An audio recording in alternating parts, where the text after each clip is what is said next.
आपल्या जागेवरती उभं राहूया आणि आपल्या भक्तिगीताने आपल्या भक्तीला आपण सुरुवात करूया. नमा परममंगला गौरव तुला परमवत्सला. उपासना संगीतामधून 20 नंबरचं गीत नेहमीप्रमाणे त्याचं पहिलं शेवटचं कडवं आपण गाऊया.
उभं असतानाच प्रार्थना करूया. परमेश्वर देव बापाचा आभार मानूया, त्याच्या नावाला धन्यवाद देऊया. आज पुन्हा एक वार त्याने आपल्याला भक्ती करण्याची सुंदर संधी दिली. त्यासाठी त्याने मागील आठवडाभर आपल्या प्रत्येकाचा सांभाळ केला, संरक्षण केलं, आपली काळजी घेतली. आपल्या येण्या जाण्यामध्ये तो आपल्या सोबत राहिला, सर्व गरजा पुरवून उत्तम आरोग्य देऊन आशीर्वादित केलं. त्या प्रभू देव बापाचे आभार. होय देव बापा, त्या तुझी स्तुती आणि तुला गौरव आज आम्ही देत आहोत. पवित्र देव बापा, आजच्या या दिवसाकरिता आम्ही तुझे आभार मानतो. भक्ती करण्याची जी संधी तू आम्हाला दिली त्यासाठी आम्ही तुझे आभार मानतो. पवित्र देव बापा, मागील संपूर्ण आठवडाभर पवित्र देव बापा आम्हा प्रत्येकाला तुझी विशेष कृपा तू पुरविलीस, तुझं प्रेम पुरवलं देव बापा, आमच्यावरती तू दया केली पवित्र देव बापा. आणि मागील संपूर्ण आठवडाभर आम्हा प्रत्येकाचं संरक्षण तू केलंस, त्यासाठी आम्ही तुझे आभार मानतो आणि तुझी स्तुती करतो. पवित्र देव बापा, आज या पवित्र वारी एक वार पुन्हा जेव्हा तुझी लेकरं तुझ्या भक्ती मंदिरामध्ये एकत्र येत आहेत, आमची प्रार्थना आहे प्रभू, आम्हा प्रत्येकावरती तू दया कर, आमच्या अपराधांची आम्हाला क्षमा कर, आम्हास धू शुद्ध कर. आणि देव बापा, आज एक वार पुन्हा तुला हवी तशी भक्ती करण्यासाठी तुझ्या आत्म्याचं सहाय्य पुरव, तुझी समक्षता आमच्यामध्ये तू असू दे. आणि ही वेळ, ही भक्ती देव बापा तू आशीर्वादित कर. आमची विनंती आहे तुला. आमच्या प्रियजनांची आम्ही आठवण करतो प्रभू, जे आज दुखनाईत आहेत, बिछाण्यावरती आहेत, आजारी आहेत. पवित्र देव बापा, ज्यांना आज ही भक्ती पवित्र देव बापा भक्तीकरिता येता येत नाहीये, अशा प्रत्येकाला आम्ही तुझ्या समोर घेऊन येतो. आणि आमची प्रार्थना आहे पवित्र देव बापा, तुझे हात त्यांच्यावरती तू ठेव आणि तुझं गौरव त्यांच्या जीवनाकडून करून घे. जी तुझी लेकरं मार्गात आहेत त्यांना देखील तू सुखरूप घेऊन ये. आणि देव बापा, ही वेळ तू आशीर्वादाची कर. पुढील सर्व वेळ भक्ती तुझ्या मेजासमोर येणं, या सर्व गोष्टी आम्ही तुझ्या हातांमध्ये सोपवीत. ही प्रार्थना आमचा प्रभू येशू याच्या नावात मागतो म्हणून तू ऐक.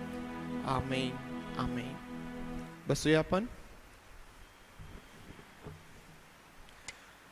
गीत गात प्रभुदेव बापाचा आभार मानूया, त्याच्या नावाला धन्यवाद देत त्याची स्तुती करीत त्याला सामोरे जाऊया. भक्तांनो या प्रभू समोर प्रेमाने गा उद्धार. उपासना संगीतातून 107 नंबरचं गीत आहे. आपण गीत गात प्रभूला सामोरे जाऊया.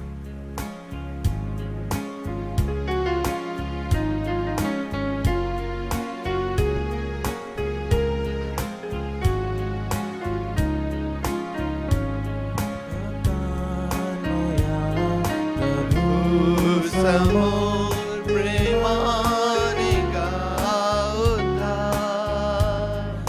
ख्रिस्ताची अनुकृपा तो वंद्य तारणार.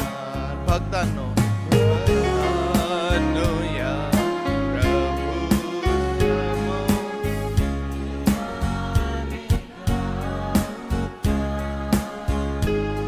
ख्रिस्ताची अनुकृपा तो वंद्य तारणार. स्वर्गास त्याने सोडिले दराया अवतार. अमूल्य रक्त ओतिले तो वंद्य तारणार. खरा सर्व प्रसंगी भाव करे कैवा. प्रभूचे घ्या सुवंदना तो वंद्य तारणार. टाळूनी त्वरे पाप घोर स्वर्गात जाऊ पार. तेव्हा भेटेल मित्र तो वंद्य तारणार.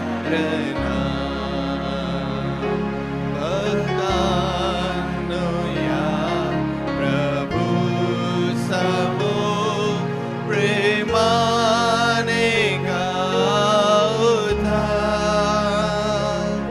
ख्रिस्ताची अनुकृपा तो वंद्य तारणार. त्याचप्रमाणे आपल्या सर्वांना येणारं गीत 245 नंबरचं पतिता ये चल सुची व्हायाला. प्रभू येशू पदास धरी. उपासना संगीतातून 245 नंबरचं गीत आहे.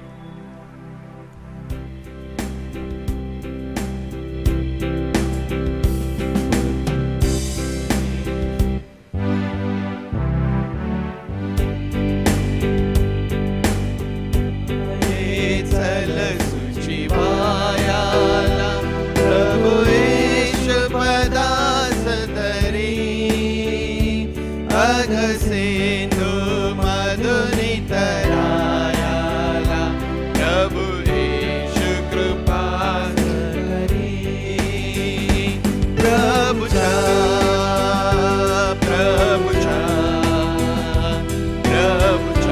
धर्मवंद्य पदा. जगदुद्धारक गुरु राजाच्या. नदुधा पथमुक्ती पदा.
मनुजांच्या हरी अवघ्या तापा, प्रणती करुणा करीतो. प्रभुपाशी चल त्या जुनी पापा, शरणागत तारकतो. जो प्रभू परमेश्वर आम्हाला आमच्या जीवनामध्ये सर्व प्रकारच्या प्रसंगांमध्ये, परिस्थितींमध्ये आमच्या सोबत राहणारा, सहाय्य करणारा, आणि ज्या अडचणींना, ज्या समस्यांना, ज्या संकटांना मनुष्य तोंड देतो, फेस करतो, त्यातून त्याला बाहेर काढणारा, सोडविणारा असा तो आमचा तारणारा आहे. आणि म्हणून सर्व प्रकारचं पाप टाकून, त्याचा त्याग करून, ज्याला आम्हाला शरण जायला पाहिजे असा त्या तारणाऱ्याला आम्हाला आमच्या दैनंदिन जीवनामध्ये रोज आणि रोज नव्याने, रोज जसा रोजचा दिवस आमच्यासाठी नवीन आहे, तसं रोज आणि रोज आम्हाला त्या आमच्या तारणाऱ्या प्रभूला शरण जायला पाहिजे. कारण त्या ठिकाणीच तुमच्यासाठी आणि माझ्यासाठी सर्व प्रकारचे आशीर्वाद पाहायला भेटतात. परमेश्वर देवबाप ही वचने आपल्यासाठी आशीर्वादाची करो. स्तोत्र 8 आज आपण वाचणार आहोत पवित्र शास्त्रामधून. स्तोत्र 8.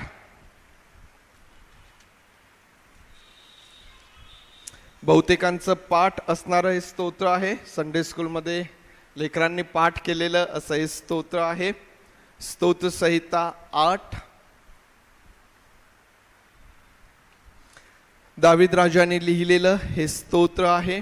आणि या स्तोत्रामध्ये स्तोत्रकर्ता परमेश्वराची स्तुती करीत असं म्हणतो की, हे परमेश्वरा आमच्या प्रभो, सर्व पृथ्वीवर तुझे नाम किती थोर आहे.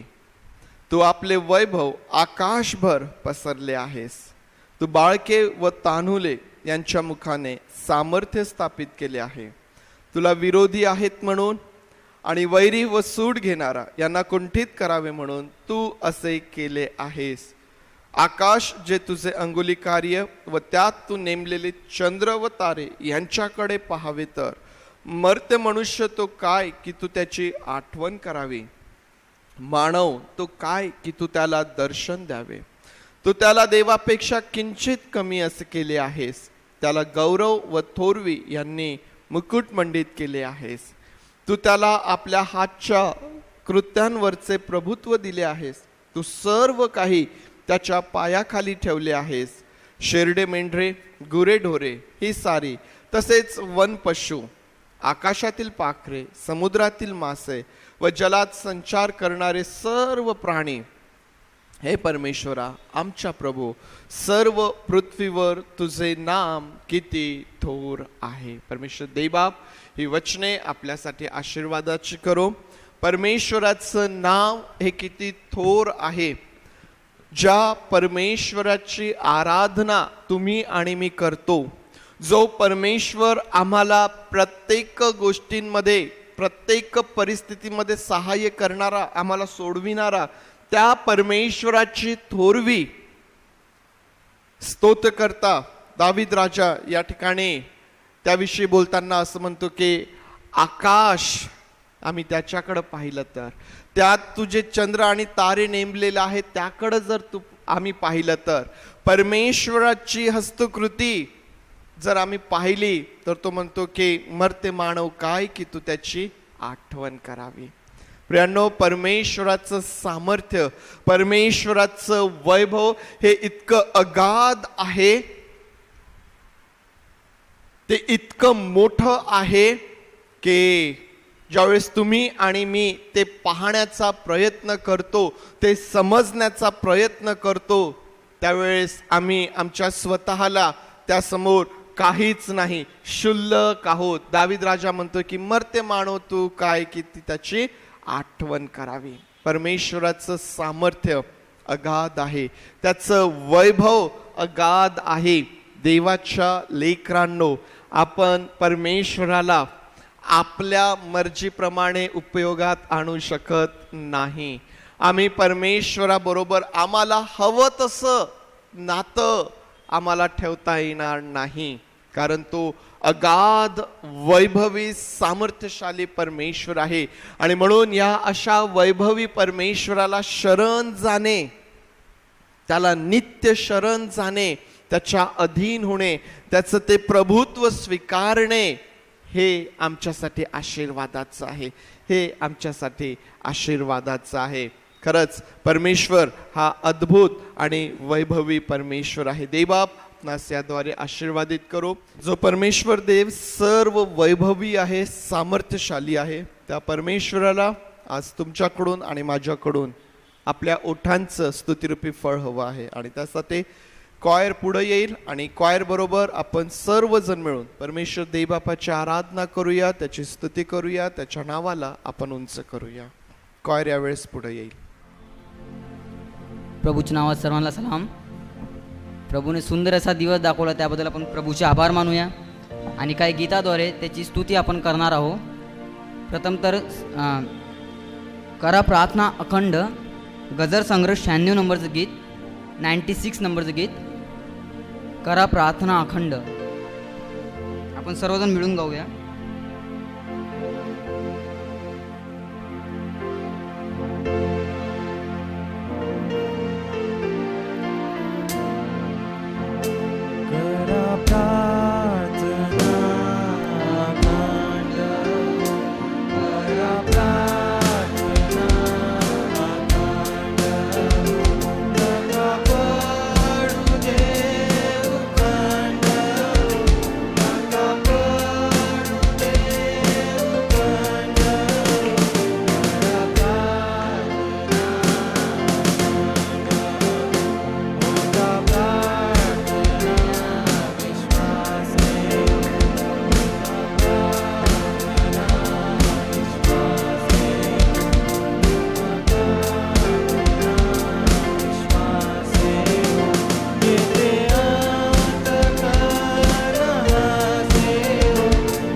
करा प्रार्थना अखंड, नका पडू देऊ खंड. तर किती जरी संकटात असलो आपण, तर आपल्याला प्रार्थनेत अखंड पडू द्यायचा नाही आहे. त्याचप्रमाणे दुसरं गीत गाणार आहोत. सैनिकांनो धैर्य धरा, युद्धी राहास्ती, पहा पुढे चालणारा ख्रिस्त महावीर. उपासना संगीत 568 नंबरचं गीत आहे, 568. उपासना संगीत, सैनिकांनो धैर्य धरा.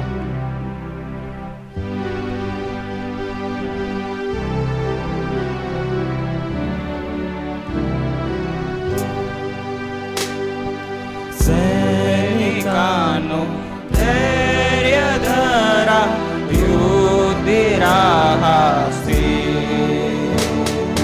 पहा पुढे चालणारा ख्रिस्त महावीर.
त्याचप्रमाणे आणखीन एक गीत गाणार आहोत, सेनाओं का यहोवा हमारे संग संग है.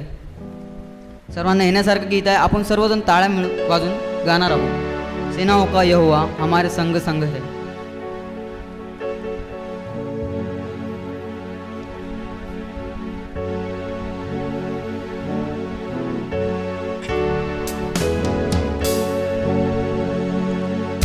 सेनाओं का यहोवा हमारे संग संग है, याकूब का परमेश्वर हमारा ऊंचा गढ़ है. सेनाओं का यहोवा हमारे संग संग है, याकूब का परमेश्वर हमारा ऊंचा गढ़ है. जिसने आकाश बनाया, जिसने पृथ्वी बनाई, ओ जिसने आकाश बनाया, जिसने पृथ्वी बनाई, वो सर्वशक्तिमान प्रभु है. वो यहोवा हमारे संग संग है, वो सर्वशक्तिमान प्रभु है. वो यहोवा हमारे संग संग है. सेनाओं का यहोवा हमारे संग संग है, याकूब का परमेश्वर हमारा ऊंचा गढ़ है. सेनाओं का यहोवा हमारे संग संग है, याकूब का परमेश्वर हमारा ऊंचा गढ़ है. समुद्र को जिसने तो भागा, जंगल में से मार को निकाला, ओ समुद्र को जिसने तो भागा, जंगल में से मार को निकाला, तो वादे को करता है पूरा. वो यहोवा हमारे संग संग है, तो वादे को करता है पूरा. वो यहोवा हमारे संग संग है. सेनाओं का यहोवा हमारे संग संग है, याकूब का परमेश्वर हमारा ऊंचा गढ़ है. सेनाओं का यहोवा हमारे संग संग है, याकूब का परमेश्वर हमारा ऊंचा गढ़ है.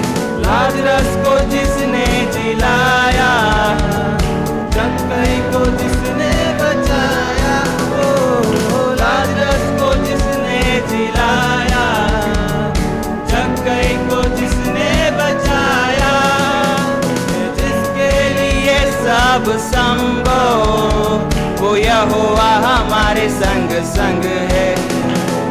जिसके लिए सब संभव, वो यहोवा हमारे संग संग है. सेनाओं का यहोवा हमारे संग संग है, याकूब का परमेश्वर हमारा ऊंचा गढ़ है. सेनाओं का यहोवा हमारे संग संग है, याकूब का परमेश्वर हमारा ऊंचा गढ़ है. यावेळेस आपण सर्वजण उभं राहूया आणि पुन्हा एक कळवा आपण गाऊया, सर्वजण मिळून गाऊया.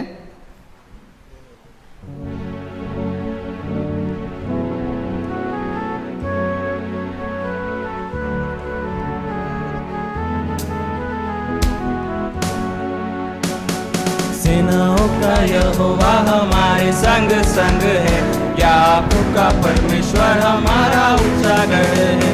सेनाओं का यहोवा हमारे संग संग है, याकूब का परमेश्वर हमारा ऊंचा गढ़ है. लाजरस को जिसने जिलाया, जक्कई को जिसने बचाया, ओ लाजरस को जिसने जिलाया, जक्कई को जिसने बचाया, जिसके लिए सब संभव, वो यहोवा हमारे संग संग है. जिसके लिए सब संभव, वो यहोवा हमारे संग संग है. सेनाओं का यहोवा हमारे संग संग है, याकूब का परमेश्वर हमारा ऊंचा गढ़ है. सेनाओं का यहोवा हमारे संग संग है, याकूब का परमेश्वर हमारा ऊंचा गढ़ है. यावेळेस आपण प्रार्थनेत जात असताना ले चल मुझे यीशु तू है जहाँ ले चल मुझे, आपण आपलं लक्ष सर्व त्याकडे लावूया. आणि हे गीत गात असताना आपण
अपना बना लिया, नाम तेरा है दिया यीशुआ। ले चल मुझे, ले चल मुझे, यीशु तू है जहाँ। ले चल मुझे, ले चल मुझे, ले चल मुझे, हाथ थाम के मेरा ले चल मुझे।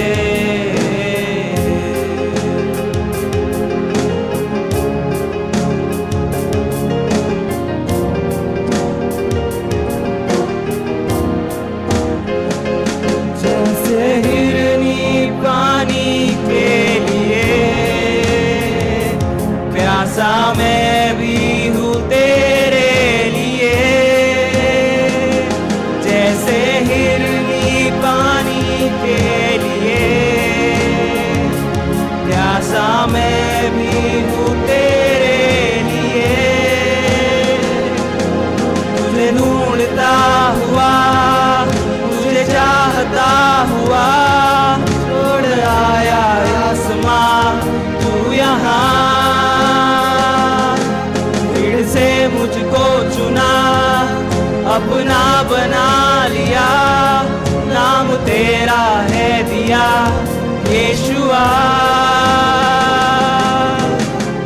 ले चल मुझे, ले चल मुझे, यीशु है जहाँ। ले चल मुझे, ले चल मुझे, ले चल मुझे, हाथ थाम के मेरा ले चल मुझे।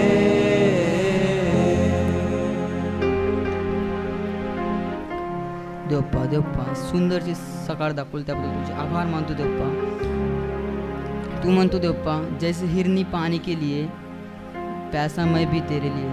देवप्पा खरंच देवप्पा, आज देवप्पा इथे उपस्थित असताना देवप्पा सर्वांना तुझा आशीर्वादाचा हात तू ठेव देवप्पा. हो देवप्पा, जे काय आम्ही इथे स्तुती केली आहे देवप्पा ते मान्य करून घे देवप्पा तू. हो देवप्पा, जो कोणी देवप्पा आजारी असेल देवप्पा त्यांच्यावर तुझा आशीर्वादाचा तू हात ठेवतो पाणी, त्यांना उठव देवप्पा आणि इथे घेऊन ये देवप्पा. देवप्पा जे रस्त्यात असतील देवप्पा, जे प्रवास असतील देवप्पा, त्यांचा येणं सुखरूप तू कर देवप्पा. ज्याचप्रमाणे आम्हाला घेऊन आला देवप्पा, त्याचप्रमाणे सुखरूपपणे तू आम्हाला सुद्धा घरी जाण्यास सहाय्य मदत करशील देवप्पा. आणि देवप्पा येणारा संदेश देवप्पा तुझ्या हातात सोपवते देवप्पा. आणि संदेशाद्वारे पप्पा सर्वांना तू आशीर्वादित करतो अशी प्रार्थना करतो पप्पा. इथून पुढील वेळ तुझ्या हातात सोपवतो पप्पा. येशूच्या गोड आणि पवित्र नावात मागतो म्हणून तू ऐक. आमेन. आपण सर्वजण खाली बसूया. आपण परमेश्वर देवबापाच्या वचनांकडं आपलं लक्ष लावणार आहोत. या जुलै महिन्याकरिता जे पुस्तक आपण अभ्यासासाठी घेत आहोत ते इब्री लोकास पत्र असणार आहे. आता तुम्ही म्हणाल की इकडून उत्पत्ती निर्गम लेवीय सुरू होतं, इकडं शुभवर्तमान झाले आणि कदाचित काही जणांनी अपेक्षा केली असेल की प्रेषितांची कृत्ये या पुस्तकावरती आपण अभ्यास करणार. परंतु आपण त्यावरती अभ्यास न करता आपण इब्री लोकास जे पत्र आहे त्याचा अभ्यास आपण या महिन्यामध्ये करणार आहोत. त्याचं एक कारण असं आहे की जुन्या करारामध्ये जसं लेवीयचं पुस्तक आहे, नवीन करारामध्ये इब्री लोकास पुस्तक आहे आणि हे दोनही पुस्तकं जे आहेत हे समांतर चालणारे अशा प्रकारचे पुस्तक आहेत. आणि म्हणून ज्यावेळेस तुम्ही इब्री लोकास पत्राचा अभ्यास करणार, ते वाचणार, तुम्हाला लेवीयच्या पुस्तकाची आठवण होणार आणि तुम्हाला कदाचित असं वाटेल की लेवीयचंच पुस्तक आपण कंटिन्यू पुढं करत आहोत, लेवीयच्याच पुस्तकाचा अभ्यास आपला चालू आहे की काय, असं तुम्हाला इब्री लोकास पत्र याचा अभ्यास करत असताना वाटेल. आणि म्हणून या महिन्यामध्ये इब्री लोकास पत्र याचा अभ्यास आपण करणार आहोत. त्यावरती या संपूर्ण महिन्यामध्ये परमेश्वराचं वचन आपल्यासाठी असेल. आपल्याला देखील वैयक्तिक रीतीने त्या पुस्तकाचं वाचन करायचं आहे, अभ्यास करायचा आहे आणि त्यामधून परमेश्वर देव आपल्याला आशीर्वादित करणारा परमेश्वर आहे. इब्री लोकास पत्र याला आजपासून आपण सुरुवात करीत आहोत आणि म्हणून आज परमेश्वर देवबापाचं जे वचन आहे या पत्रामधून आपण पाहणार आहोत. इब्री लोकास पत्र आपण काढूया. त्याचा पहिला अध्याय आणि वचन 1 ते 4 मी आपल्यासाठी वाचत आहे. इब्री लोकास पत्र याचा अध्याय 1 आणि त्यामधून वचन 1 ते 4.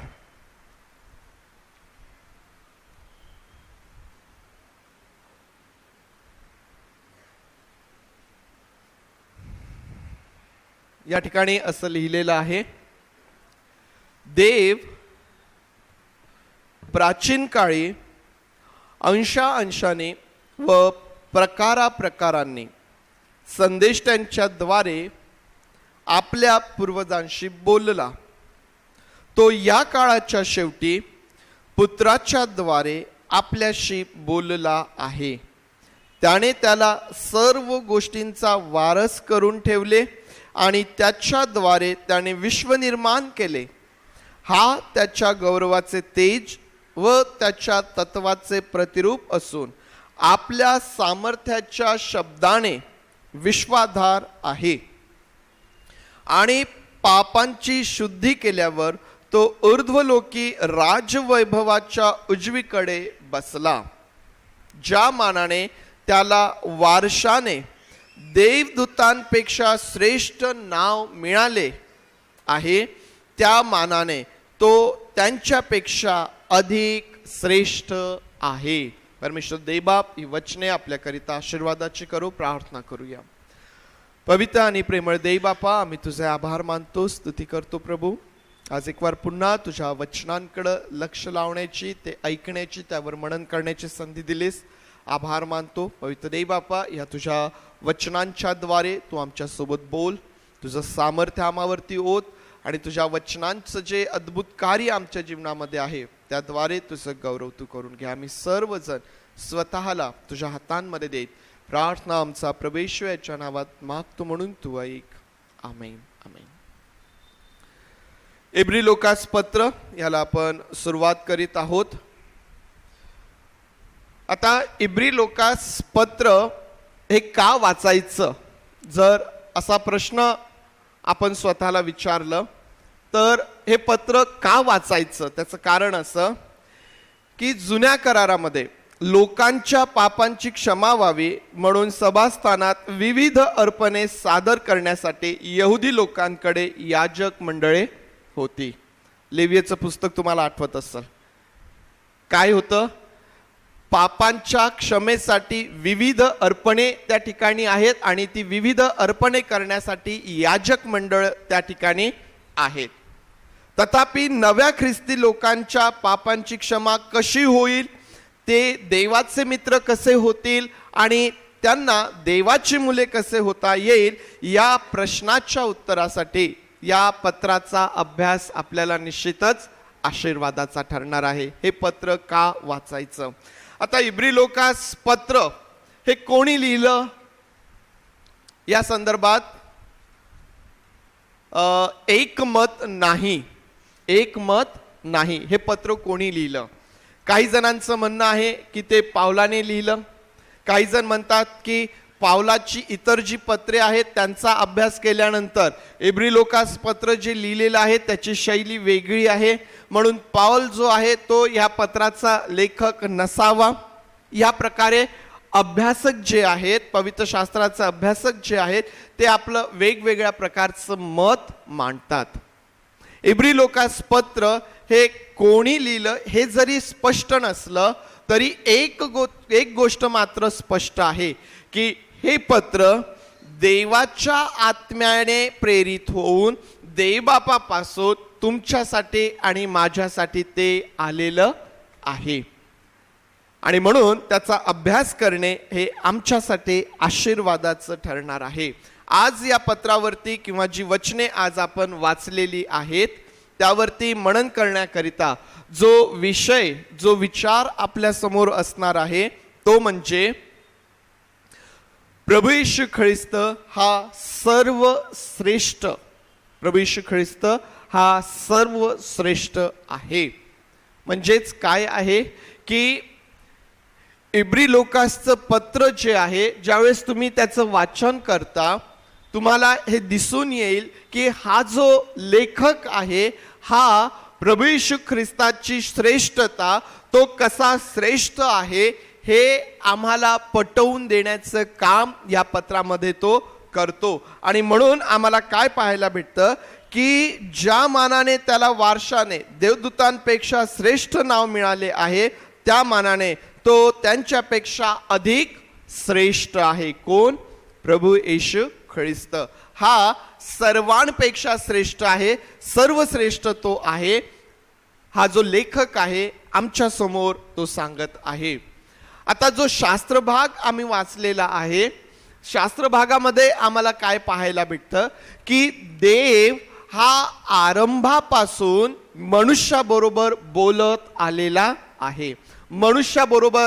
मनुष्याला आपली इच्छा प्रगट करणारा हा परमेश्वर आहे. आणि म्हणून तो असं म्हणतो की अगदी प्राचीन काळी देव जो आहे हा अंशाने प्रकाराने त्याच्या संदेष्टांच्या द्वारे आपल्या पूर्वजांसोबत तो बोलला.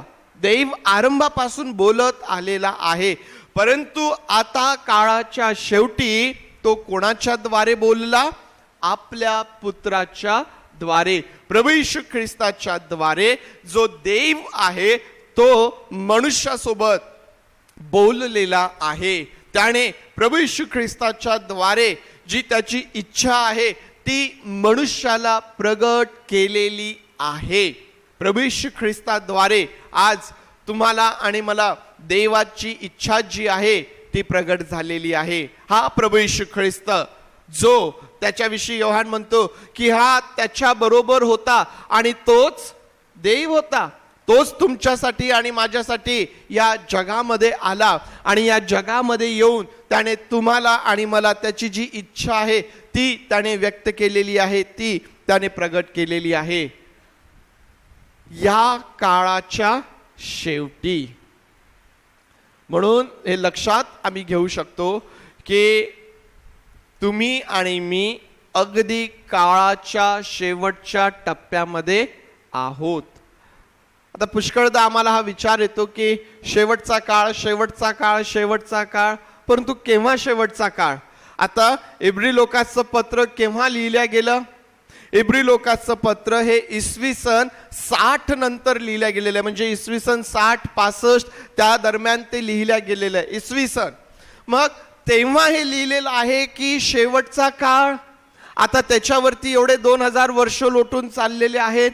शेवटचा काळ, प्रियांनो, या शेवटच्या काळाविषयी पाहत असताना आमच्या दृष्टीने शेवटचा काळ किंवा आमच्या दृष्टीने शेवटचे दिवस हा विचार न करता परमेश्वराच्या वचनात सांगितलेलं आहे की देव काळाच्या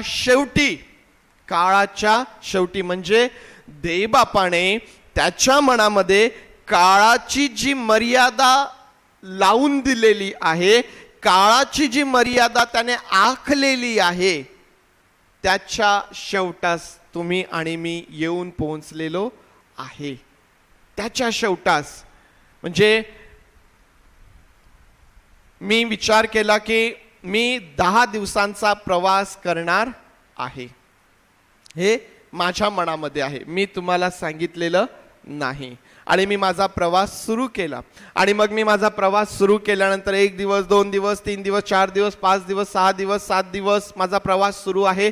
या प्रवासामध्ये मी कुठं कुठं जाणार आहे, कोणत्या कोणत्या ठिकाणाहून कोणत्या कोणत्या स्टेशनवरून मी जाणार आहे आणि केव्हा माझ्या प्रवासाचा शेवट होणार आहे हे मला माहीत आहे. आणि मी आता जेव्हा माझा प्रवास संपवण्याच्या स्थितीमध्ये असेल त्यावेळेस मी म्हणेल की आता माझ्या प्रवासाचा शेवट आहे. सुरुवात त्या पहिल्या दिवसापासून झाली, त्या पहिल्या स्टेशनापासून झाली आणि आता शेवटच्या स्टेशनाला मी येऊन पोहोचलेलो आहे. आता इथं माझा प्रवास संपणार आहे. हाच विचार देवबापाच्या बाजूने विचार करा की देवबापाने ज्या ठिकाणाहून सुरुवात केली आता तो म्हणतो की मी शेवटच्या टप्प्यामध्ये येऊन पोहोचलेलो आहे. तुम्ही आणि मी शेवटच्या काळामध्ये आहोत आणि या शेवटच्या काळामध्ये परमेश्वर देव जो आहे हा आपल्या पुत्राच्या द्वारे मनुष्यासोबत बोललेला आहे.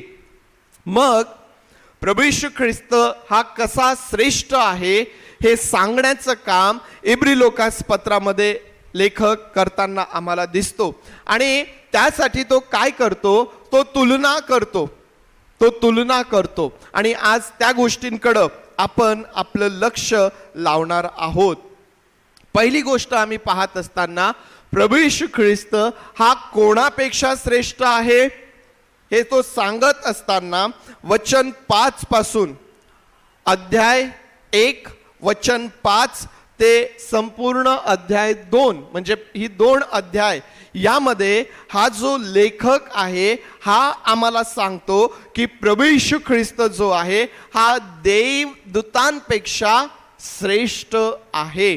प्रभू येशू ख्रिस्त हा देवदूतांपेक्षा अधिक श्रेष्ठ आहे. आणि म्हणून मग देवदूत कोण आहेत, ते काय करतात हे सर्व आम्हाला या वचन 5 पासून तर अध्याय 2 मध्ये आम्हाला वाचायला भेटतं की देवदूत काय आहे. आणि त्याविषयी तो बोलत असताना तो असं म्हणतो की देवदूत कोण आहेत, काय आहेत, तर तो म्हणतो की ते परिचारक आत्मे आहे. परिचारक आत्मे म्हणजे परिचारक हा शब्द परिचयाचा वाटतो ना, परिचारिका. मग हे परिचारक आत्मे आहेत म्हणजेच काय आहेत, हे सेवा करणारे आत्मे आहेत. तो म्हणतो की हे परिचारक आत्मे आहेत जे लोक ज्यांना वारशाने तारण प्राप्त होणार आहे त्यांच्याकरिता हे परिचारक आत्मे आहेत. म्हणून हा लेखक आम्हाला सांगतो हे स्वर्गदूत काय करतात, हे देवदूत काय करतात, तर हे प्रभू येशू ख्रिस्ताला नमन करतात. असं देखील आपण वचने वाचणार नाहीयेत कारण पुष्कळ वेळ त्यासाठी होईल. म्हणून या वचनांमध्ये या 2 अध्यायांमध्ये तुम्हाला काय वाचायला भेटेल ते मी सांगत आहे. तो म्हणतो की ते परिचारक आत्मे आहेत, तो म्हणतो की ते प्रभूला नमन करणारे आहेत, तो म्हणतो की ते प्रभूची सेवा करणारे आहेत. आठवतं का तुम्हाला, आपण शुभवर्तमानांचा अभ्यास केला. शुभवर्तमानांचा अभ्यास करीत असताना कुठं तरी तुम्हाला असं वाचण्यात आलं का की देवदूतांनी येऊन प्रभू येशू ख्रिस्ताची सेवा केली? कोणता प्रसंग आहे तो? कुठं? गेतशेमनी बागेमध्ये. आणखीन प्रभू येशू ख्रिस्ताची जेव्हा अरण्यात परीक्षा झाली त्या समय देखील हे काही संदर्भ आहेत की त्या ठिकाणी तुम्हाला वाचायला भेटेल की परीक्षा झाल्यानंतर सैतान सोडून गेला आणि देवदूत येऊन त्याची सेवा करू लागले. ज्यावेळेस गेतशेमने बागेमध्ये प्रभू विव्हळ झालेला आहे, अशा समयी एक स्वर्गदूत त्या ठिकाणी आम्हाला पाहायला भेटतो की जो त्याची सेवा करतोय किंवा जो त्याला बळ देतोय, जो त्याला सामर्थ्य देतोय. प्रियांनो, ही स्वर्गदूताची सेवा, ही त्यांची भूमिका आम्हाला लेखक जो आहे तो आमच्या समोर ठेवतो. आणि मग प्रभू येशू ख्रिस्ताविषयी तो बोलत असताना म्हणतो की प्रभू येशू ख्रिस्त तर हा त्याचा पुत्र आहे. प्रभू येशू ख्रिस्त तर हा त्याचा पुत्र आहे. आणि हा प्रभू येशू ख्रिस्त कोणासाठी या जगामध्ये आला? तो देवदूतांसाठी आला का? देवदूतांसाठी नाही आला. तो कोणासाठी आला? अब्राहमाच्या संततीकरिता प्रभू येशू ख्रिस्त या जगामध्ये आलेला आहे. अब्राहमाची संतती. आणि आज जो प्रत्येक जण प्रभू येशू ख्रिस्तावरती विश्वास ठेवतो, त्याचं तारण करण्याकरिता, त्याला पापांची क्षमा देण्याकरिता, त्याला देवाची मुले बनविण्याकरिता हा प्रभू येशू ख्रिस्त या जगामध्ये आलेला आहे. प्रभू येशू ख्रिस्तावर विश्वास ठेवून पापांची क्षमा मिळवण्याचा अधिकार देवदूतांना देण्यात आलेला आहे काय? निश्चितच नाही. देवदूतांना तो अधिकार नाहीये. कारण प्रभू येशू ख्रिस्त देवदूतांच्या पापांच्या क्षमेसाठी या जगामध्ये आला नाही. सैतानाने जे पाप केलं त्याच्या पापांची क्षमा व्हावी म्हणून प्रभू येशू ख्रिस्त या जगात आला नाही, तर तुमच्या आणि माझ्या पापांची क्षमा व्हावी याकरिता प्रभू येशू ख्रिस्त या जगामध्ये तो आलेला आहे. आणि वचने वाचत असताना तुम्हाला असं समजून येईल की देवाने त्याला किंचित काळ देवदूतांपेक्षा कमी असं केलं. किंचित काळ, थोड्या वेळासाठी. आणि ते कशासाठी? यासाठी की त्याने मनुष्य प्रवृत्तीचे व्हावेत आणि मनुष्य प्रवृत्तीचे होऊन मनुष्याकरिता वधस्तंभावरती मरण त्याने सहन करावे. आणि म्हणून त्यासाठी अगदी थोडा वेळ त्याला देवदूतांपेक्षा कमी करण्यात आलं. आता आम्हाला माहिती आहे की देवदूत म्हटल्यानंतर आम्हाला काहीतरी फार विशेष वाटू शकतं. देवदूत सर्व प्रकारचं सामर्थ्य त्यांच्याकडे आहे. घडीक इकडं आहे तर घडीक तिकडं आहे. वर स्वर्गामध्ये पण जातात, खाली पृथ्वीवर पण येतात. किती सामर्थ्यशाली. परंतु देवाच्या लोकांनो, प्रभू येशू ख्रिस्त हा त्यांच्यापेक्षाही थोर आणि श्रेष्ठ आहे. आणि जेव्हा तुम्ही आणि मी प्रभू येशू ख्रिस्तावरती विश्वास ठेवतो, त्याच्याबरोबर ते जे राज्य आहे ते तुम्हाला आणि मला दिल्या जातं. ते तुमच्या आणि माझ्या अधीन केल्या जातं. प्रियांनो, देवाने आपल्या निर्मितीवरती जो अधिकार आहे हा देवदूतांना दिला नाही. हा कोणाला दिलेला आहे?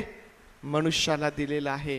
त्याने सर्व काही पुत्राच्या द्वारे निर्माण केलं आणि सर्व काही त्याच्या अधीन केलेलं आहे. आणि म्हणून हा जो प्रभू येशू ख्रिस्त आहे हा सर्वश्रेष्ठ असा आम्हाला पाहायला भेटतो. तो देवदूतांपेक्षाही श्रेष्ठ अशा प्रकारचा आहे, जो किंचित काळ त्याला कमी करण्यात आलं. परंतु मरणानंतर जेव्हा तो तिसऱ्या दिवशी पुन्हा उठला आणि स्वर्गामध्ये जाऊन त्या ठिकाणी चढलेला असा हा प्रभू येशू ख्रिस्त आम्हाला पाहायला भेटतो. आणि मग लेखक जो आहे आम्हाला सावध करतो. अध्याय 2 आणि वचन 2 ते 3 मध्ये तो असं म्हणतो की देवदूतांच्या द्वारे सांगितलेले वचन जर दृढ झाले आणि प्रत्येक उल्लंघनाचे व आज्ञाभंगाचे यथान्याय फळ मिळाले, तर आपण एवढ्या मोठ्या तारणाकडे दुर्लक्ष केल्यास आपला कसा निभाव लागेल.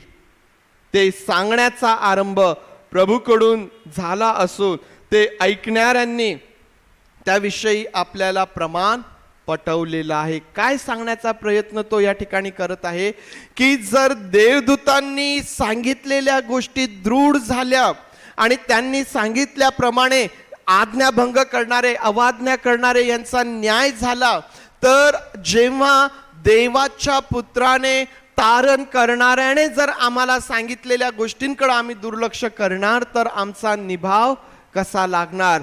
देवदूतांनी सांगितलेल्या गोष्टी त्याप्रमाणे झाल्यात, मग त्यांच्यापेक्षा जो श्रेष्ठ प्रभू येशू ख्रिस्त आहे, जो तुमचं आणि माझं तारण करणारा आहे, जर आम्ही त्या तारणाकडे दुर्लक्ष केलं तर आपला निभाव कसा लागेल, आपला निभाव कसा लागेल.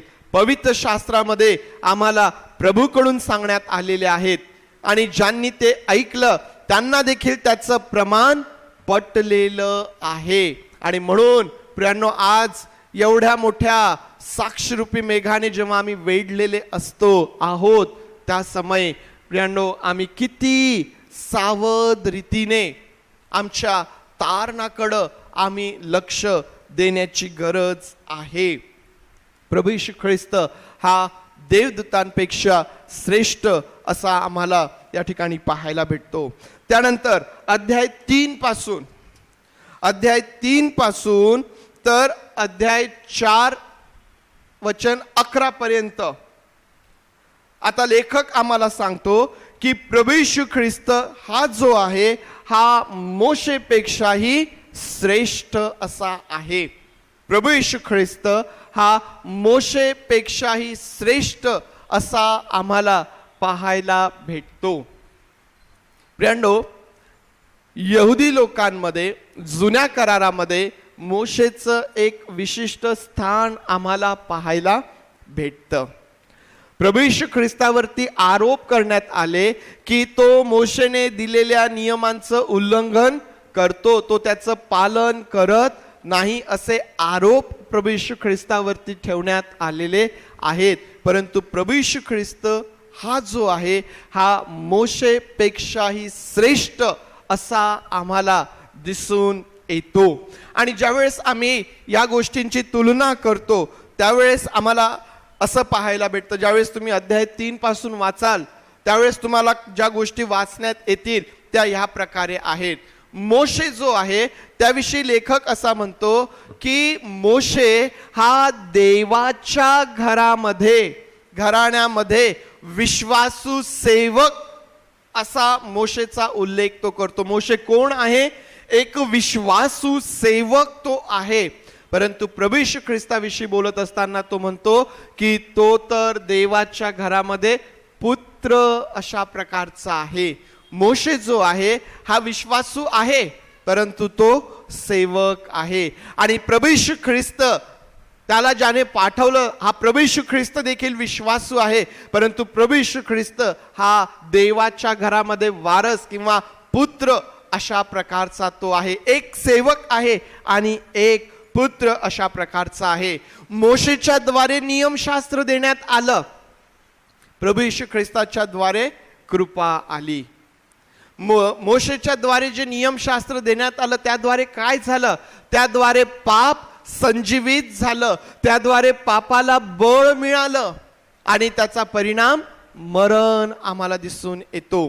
परंतु प्रभू येशू ख्रिस्ताच्या द्वारे कृपा आली आणि कृपेचा परिणाम जीवन आम्हाला पाहायला भेटतं. मोशेच्या द्वारे जे नियमशास्त्र देण्यात आलं तेही देवानेच दिलेलं होतं, परंतु मनुष्य नियमशास्त्राप्रमाणे आचरण करण्यास उन्हा पडलेला आहे.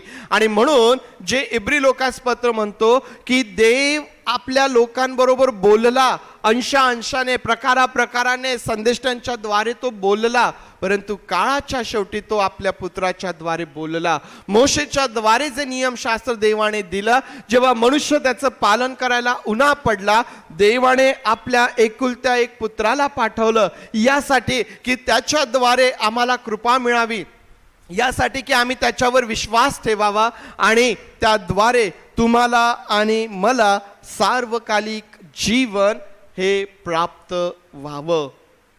मोशेपेक्षा श्रेष्ठ प्रभू येशू ख्रिस्त आम्हाला पाहायला भेटतो आणि तो स्वतःही म्हणतो की मोशेपेक्षा श्रेष्ठ असा एक येथे आहे. मोशेपेक्षा श्रेष्ठ असा प्रभू येशू ख्रिस्त आम्हाला पाहायला भेटतो. मोशे आणि प्रभू येशू ख्रिस्त यांची ज्यावेळेस तुलना आम्ही करणार. मोशेने केलेली सेवा, प्रभू येशू ख्रिस्ताने केलेली सेवा, मोशेच्या सेवेचा परिणाम, प्रभू येशू ख्रिस्ताच्या सेवेचा परिणाम, या सर्व गोष्टींची तुलना ज्यावेळेस आम्ही करतो त्यावेळेस आम्हाला हे दिसून येतं की प्रभू येशू ख्रिस्त हा जो आहे हा मोशेपेक्षा श्रेष्ठ असा एक आहे. त्यानंतर प्रियांनो, प्रभू येशू ख्रिस्ताचं श्रेष्ठत्व सांगत असताना लेखक जो आहे त्याच्या पुढं वचन 14 म्हणजे अध्याय 4 आणि वचन 14 पासून पुढं आम्हाला सांगतो की प्रभू येशू ख्रिस्त हा सर्वश्रेष्ठ याजक देखील आहे. तो देवदूतांपेक्षा तर श्रेष्ठ आहेच, तो मोशेपेक्षाही श्रेष्ठ आहे आणि आता तो काय आहे, तो याजक जे आहेत त्यांच्याही पेक्षा श्रेष्ठ असा तो आहे. याजकांचं नाव घेतल्याबरोबर तुम्हाला लेवियाच्या पुस्तकाची आठवण होईल की याजकांची निवड, याजकांची सेवा, याजकांची जबाबदारी, त्यांचं त्या ठिकाणी असणारं महत्त्व, या सर्व गोष्टी आपल्या लक्षात येतील. प्रभू येशू ख्रिस्त हा सर्वश्रेष्ठ याजक म्हणून आम्हाला त्या ठिकाणी पाहायला भेटतो. प्रियांनो, आज तुमचा आणि माझा याजक हा प्रभू येशू ख्रिस्त आहे, जो सर्वश्रेष्ठ अशा प्रकारचा आहे. आता ज्यावेळेस जसं आपण मोशे आणि प्रभू येशू ख्रिस्त यांच्यामध्ये तुलना करून पाहिली, ज्यावेळेस आपण याजक जे निवडलेले होते ते आणि प्रभू येशू ख्रिस्त यांच्यामध्ये ज्यावेळेस आपण तुलना करून पाहतो तर आपल्या असं लक्षात येईल की याजक जे आहेत ते अपरिपूर्ण अशा प्रकारचे आम्हाला दिसून येतील. आणि म्हणून त्यांना काय सांगितलेले होतं की त्यांनी स्वतःसाठी देखील अर्पण करण्याची गरज आहे, अपरिपूर्ण. परंतु प्रभू येशू ख्रिस्त हा पूर्ण देव आणि पूर्ण मानव आम्हाला दिसून येतो. प्रभू येशू ख्रिस्ताचं श्रेष्ठत्व पाहत असताना जेव्हा त्याला याजकांपेक्षा श्रेष्ठ म्हटलेलं आहे त्या ठिकाणी त्याची परिपूर्णता आम्हाला पाहायला भेटते. याजक जे आहेत ते लोकांच्या अपराधांची, पापांची क्षमा व्हावी म्हणून अर्पण घेऊन देवाच्या समोर त्या परमपवित्र स्थानामध्ये, त्या पवित्र स्थानात, आणि वर्षातून एकदा त्या परमपवित्र स्थानात जाताना आम्ही त्यांना पाहतो. परंतु ते कोणाचं अर्पण करत आहे, कोणाचं रक्त घेऊन जात आहेत?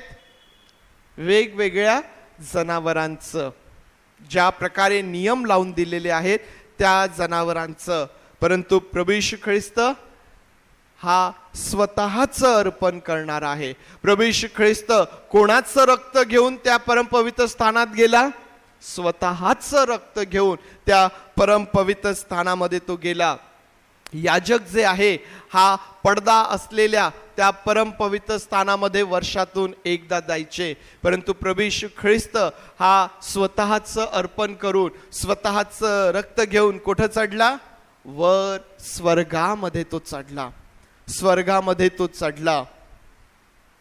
प्रभू येशू ख्रिस्ताचं श्रेष्ठत्व तो कसा याजकांपेक्षा श्रेष्ठ आहे हे सांगत असताना या समोरच्या वचनांमध्ये तुम्हाला या गोष्टी वाचायला भेटतील. प्रियांनो, प्रभू येशू ख्रिस्त आज तुमचा आणि माझा याजक आहे, जो परिपूर्ण आहे. त्याला तुमच्या आणि माझ्या दुर्बलतेची जाणीव व्हावी म्हणून त्याला किंचित काळ देवदूतांपेक्षा कमी करण्यात आलं. तो तुमच्या आणि माझ्या सारखा झाला. तुमचं आणि जसं माझं शरीर आहे तसं त्याला प्राप्त झालं. आपल्या स्वभावाचा तो झाला, रक्त मांसाचा तो झाला. परंतु तो परिपूर्ण असा आम्हाला दिसून येतो, जो वधस्तंभावर तुमच्यासाठी आणि माझ्यासाठी अर्पण झाला.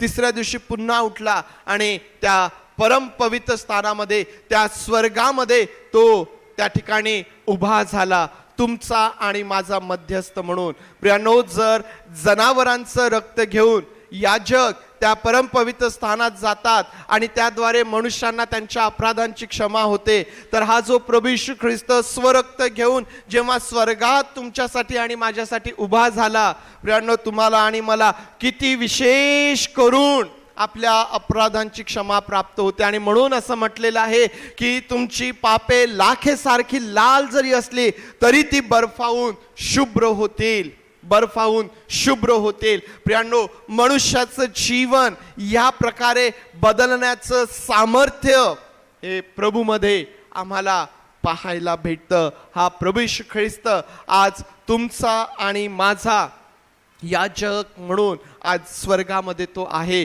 जो तुमच्यासाठी आणि माझ्यासाठी मध्यस्थी करत आहे. प्रभू येशू ख्रिस्त हा देवदूतांपेक्षा श्रेष्ठ, मोशेपेक्षा श्रेष्ठ, याजकांपेक्षा श्रेष्ठ, संदेष्ट्यांपेक्षा श्रेष्ठ, हा श्रेष्ठ असा पाहायला भेटतो. आज संपवत असताना हा प्रश्न मी तुमच्या समोर ठेवतो. प्रभू येशू ख्रिस्त जो सर्वश्रेष्ठ आहे तुमच्या आणि माझ्या जीवनामध्ये, त्याला ते श्रेष्ठ स्थान आम्ही दिलेलं आहे काय? आज हा प्रश्न तुमच्या समोर आणि माझ्या समोर असणार आहे की जर हा एवढा श्रेष्ठ आहे तर आमच्या जीवनामध्ये आम्ही त्याला ते स्थान दिलेलं आहे काय? सकाळी स्तोत्र वाचत असताना आम्ही पाहिलं की दावीद म्हणतो की देवा, तुझी हस्तकृती पाहिली, तू निर्माण केलेली आकाशे पाहिली, त्यात तू नेमलेले चंद्र तारे जर पाहिले तर मर्त्य मानव काय की तू त्याची आठवण करावी, मनुष्य तो काय की तू त्याला दर्शन द्यावं. प्रियांनो, हा सर्वश्रेष्ठ प्रभू आज त्याला तुमच्या आणि माझ्या जीवनामध्ये ते श्रेष्ठ स्थान आम्ही दिलेलं आहे काय, याचा विचार आम्हाला करायचा आहे. कारण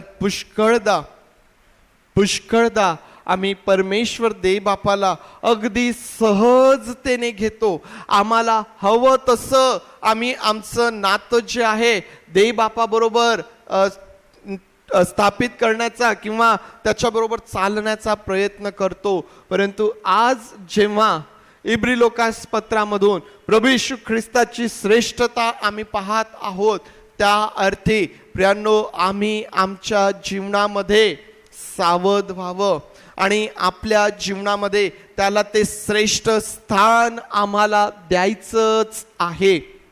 आज आमच्या जीवनामध्ये कदाचित हे जे श्रेष्ठ स्थान आहे हे इतरांनी घेतलेलं असू शकतं, सवयींनी घेतलेलं असू शकतं, व्यसनांनी घेतलेलं असू शकतं. आज ती प्रत्येक गोष्ट, ती प्रत्येक सवय, ती प्रत्येक व्यक्ती जी प्रभूच्या आधी आमच्या समोर येते, प्रियांनो, हे आमच्यासाठी चिन्ह असेल की आम्ही अजूनही प्रभूला श्रेष्ठ स्थान आमच्या जीवनात दिलेलं नाही. जर प्रभूच्या आधी लोकांसाठी आम्ही जगतो, व्यक्तींसाठी आम्ही जगतो, जर आम्ही आमची व्यसनं सोडू शकत नाही, आमची गुप्त पातके, आमचं पापमय जीवन जर आम्ही सोडू शकत नाहीये, तर ह्या गोष्टींनी आमच्या जीवनामध्ये ते प्रथम स्थान घेऊन ठेवलेलं आहे, हे लक्षात बाळगा. प्रभू येशू ख्रिस्त हा सर्वश्रेष्ठ आहे, त्याला तुमच्या आणि माझ्या जीवनामध्ये तेच श्रेष्ठ स्थान आपल्याला द्यायचं आहे. या मग आपले डोळे बंद करूया आणि आज स्वतःला हा प्रश्न आपण करूया, माझ्या जीवनामध्ये मी श्रेष्ठ स्थान कोणाला दिलेलं आहे?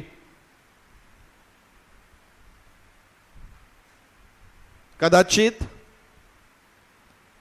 आम्ही नेहमी विचार करतो पापमय गोष्टी, व्यसनाधीन जीवन, परंतु प्रियांनो, कधी कधी आमच्या जीवनामध्ये याही व्यतिरिक्त मग कदाचित आमची शक्ती असेल, आमची बुद्धी असेल, कदाचित आमचं शिक्षण असेल, आमचं ज्ञान असेल, आमची जागा असेल, जे काही असेल, कधी कधी आम्ही या गोष्टींना आमच्या जीवनामध्ये श्रेष्ठ स्थान देतो. आज आमच्या प्रभू देवबापाला आमच्या जीवनामधलं ते श्रेष्ठ स्थान द्यायचं आहे. सगळ्यात पहिले माझा प्रभू, मग त्यानंतर माझं जे काही आहे, मग माझे लोक आहे, माझं ज्ञान आहे, माझं जे काही आहे, हे सर्व नंतर आहे.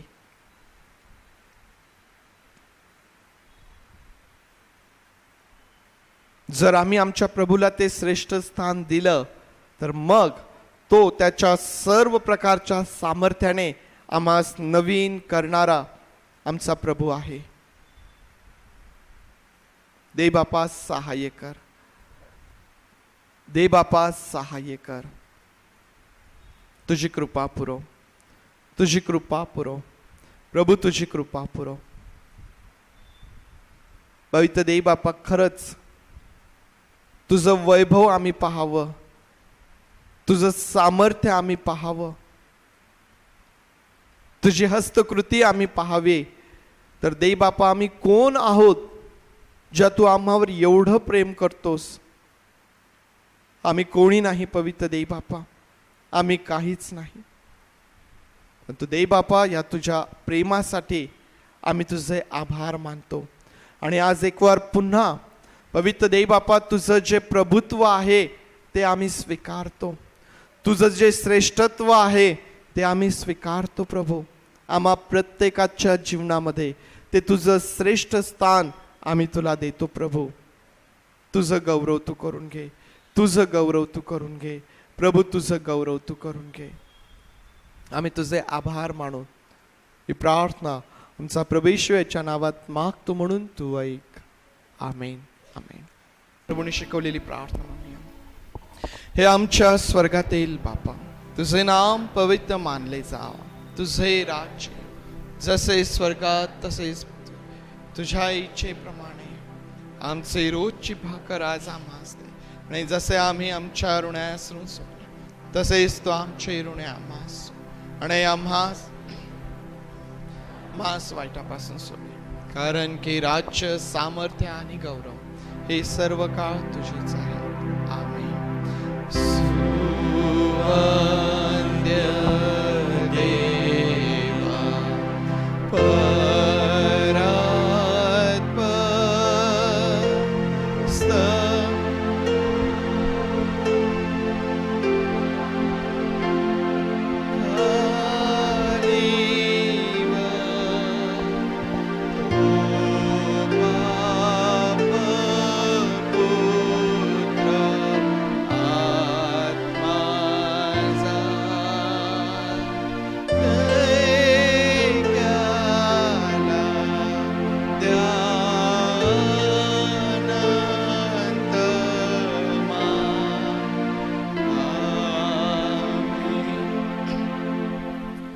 आता जो सर्वश्रेष्ठ प्रभू येशू ख्रिस्त, त्याची कृपा, देवबापाची प्रीती आणि पवित्र आत्म्याची सुसंगती तुम्हा बरोबर प्रभू येशू ख्रिस्त येईपर्यंत सदुदित असो. आमेन.